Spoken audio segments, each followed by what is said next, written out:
මං පුංචි කතාවක් කියන්න. ඔන්න මහාචාර්යවරයෙක් හිටියා.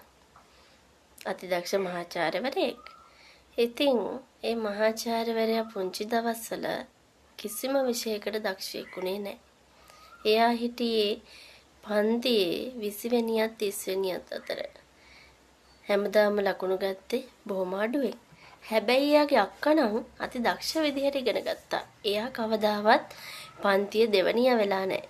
ඉතින් එයා තාත්තට එයාගේ රිපෝට් කාඩ් එක පෙන්නන්නේ හරිම ජයග්‍රාහී ලීලාවෙන්.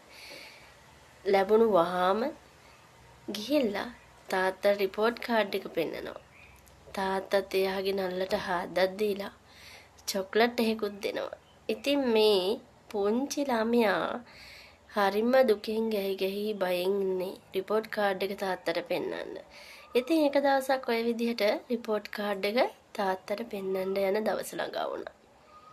ඉතින් මේ පුංචි ළමයා ගැහි බයෙන් ඉද්දී තාත්තා නැගුවා.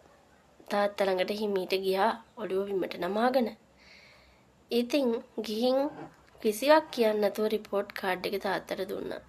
තාත්තත් ඒක අරගෙන හිමීට ඔළුව අත ගෑවා. මෙයා හිටපු ලීලාවෙන්ම තාත්තා දැනගත්තා මේ සැරෙත් මෙයා පන්තියේ අන්තිම හරිය වෙන්නේ නැති කියලා.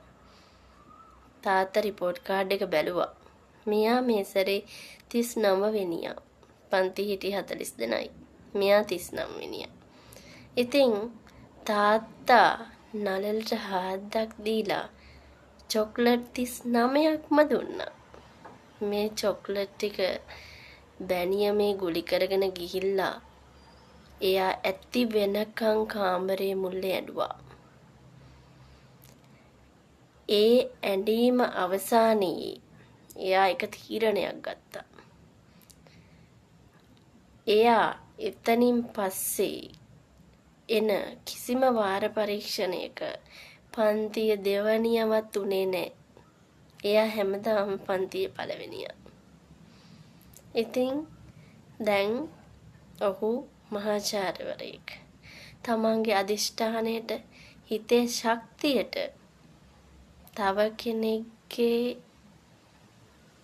ක්‍රියාවන් වලට මිනිස් ජීවිතයක් ඇති කරන්නත් පුළුවන් නැති කරන්නත් පුළුවන්.